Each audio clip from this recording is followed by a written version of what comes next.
31 अक्टूबर तक पूरे देश भर में स्वच्छता 2.0 अभियान चलाया जा रहा है।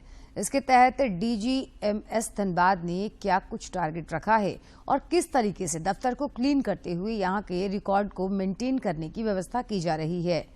डीजीएमएस के महानिदेशक प्रभात कुमार से हमारे समाचार संपादक ने खास बातचीत की है।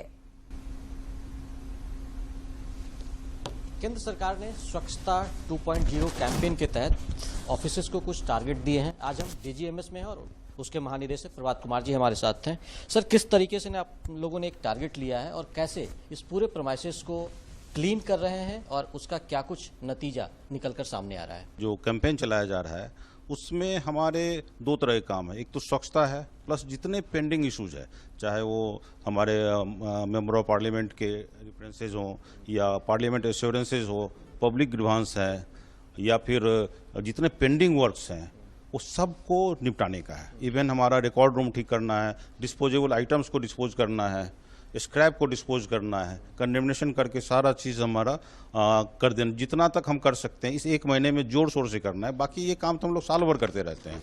हम लोगों ने कुछ 2500 फाइल रिव्यू करने का किया, आधा महीना हमारा निकल गया। हमने करीब 75% काम अपना पूरा कर लिया है।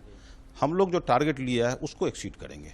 ये हमारा मंत्रालय को हमने एश्योरेंस दिया है कि हमने जो फाइल रिव्यू का वीडिंग आउट फाइल्स इसका जो टारगेट लिया है उसको हम एक्सीड करेंगे। लोगों के मन में भी एक भ्रांति रहती है कि जो सरकारी दफ्तर होते हैं वो कहीं ना कहीं एक कूड़े का वहाँ अंबार बन जाता है। जो बहुत सारी चीज़ें ऐसे होते हैं, स्क्रैप मटेरियल्स होते हैं या फाइल्स होते हैं जो सिर्फ दिखते हैं और उसकी वजह से कार्यशैली भी प्रभावित होती है। तो क्या लगता है कि इस तरह का जो कैंपेन चल रहा है, इसको सिर्फ स्वच्छता कैंपेन हम लोग नहीं कह सकते, इसको जो कहते हैं कि ग्रीवांसेस जो हैं वो भी डील होता है, तो इससे आम लोगों को भी फायदा होगा? बिल्कुल फ़ायदा होगा। ये हमारे कैंपस में आने के बाद जो स्वच्छता दिखती है, कैंपस हमारा पिछले 5 साल से या पहले से चल रहा है, पिछले 5 साल से विशेष रूप से हम लोग इस पर ध्यान दे रहे हैं। तो जितने हमारे गार्बेज आइटम हैं, जितने डिस्पोजेबल आइटम है, उसको हटा के हम लोग स्पेस क्रिएट कर रहे हैं। पिछले साल हम लोगों ने इस स्पेस क्रिएशन में करीब 1000 स्क्वायर फीट स्पेस क्रिएट किया था। अभी तक हम लोगों ने करीब 700 स्क्वायर फीट स्पेस क्रिएट कर लिया। सरकार की तरफ से, मंत्रालय की तरफ से भी जो हमें निर्देश दिए जाते हैं, जो जोश दिया जाता है, उस जोश के कारण हम और फास्ट काम करते हैं और अच्छा काम करते हैं। लोग जो हमारे पास जो स्टेक होल्डर्स आते हैं हमारे पास, वो भी यहाँ की सफाई देख के, क्लीननेस देख के, डीजीएमएस में स्पेशली जो भी आते हैं वो बोलते हैं ये तो बहुत हद तक कायाकल्प हो गया। जो हम लोग पहले नहीं देखते थे वो अभी देख रहे हैं।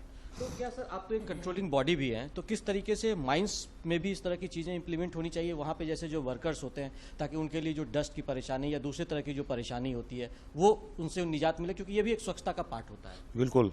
हम लोग जैसे अपने यहाँ कैंपस में सफाई करते हैं, पौधे लगाते हैं, वृक्ष लगाते हैं। हमने अपने कैंपस में पिछले 2 साल में करीब 500 पेड़ पौधा लगाया। हमारा कैंपस पहले से हरा भरा है, लेकिन हमने पेड़ पौधे लगाए। इसी तरह जब माइंस में जाते हैं तो माइंस में कुछ कानून के तहत काम करने रहते हैं, उस पर तो ध्यान हम लोग देते ही हैं जो माइंस एक्ट में, रेगुलेशंस में लिखे हुए हैं। उसके अलावा उसके बाहर भी जैसे उनको भी हम प्रोत्साहित करते हैं, उनके साथ मिल के अलग अलग जगह पर पौधे लगाते हैं, पेड़ लगाते हैं।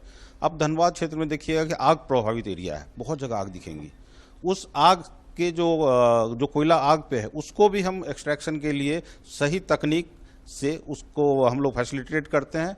उसको आग को बुझा के ये जो कोल कंपनी है भारत कोकिंग लिमिटेड, ये निकाल ले रही है। इसके अलावा यहाँ पर जो दूसरी कोल कंपनी है, चाहे टिस्को की है या फिर स्टील अथॉरिटी की है और एक इस्पात वाली भी है, तो ये सब कंपनीज जो है हमारे सहयोग, हम उनको सहयोग करते हैं, उनको प्रोत्साहित करते हैं, उनके साथ मिल के पर्यावरण को अच्छा करने का, वहाँ जो लोग काम करते हैं उनके स्वास्थ्य में कैसे लगातार वृद्धि हो, किससे अच्छा हो, स्वस्थ रहे। हमारा एक मिशन है स्वस्थ भारत समृद्ध भारत। उसके तहत हम लोग जो वर्कर्स काम करते हैं, उनके इन्वायरमेंट है, उनके रहने का जगह, वो भी कैसे स्वच्छ रहे, डस्ट से फ्री रहे, कैसे डस्ट का इंतजाम करें कि ताकि कम से कम लोगों को इस पर इफेक्ट पड़े। लगातार सतत प्रयासरत है और स्वच्छ भारत स्वस्थ भारत का जो कॉन्सेप्ट है उसको डीजीएमएस अपने प्रमाइसेस के साथ साथ माइंस में भी इंप्लीमेंट करने में जुटा हुआ है। अपने सहयोगी अजय के साथ मैं दिवाकर कुमार, दूरदर्शन समाचार, धनबाद।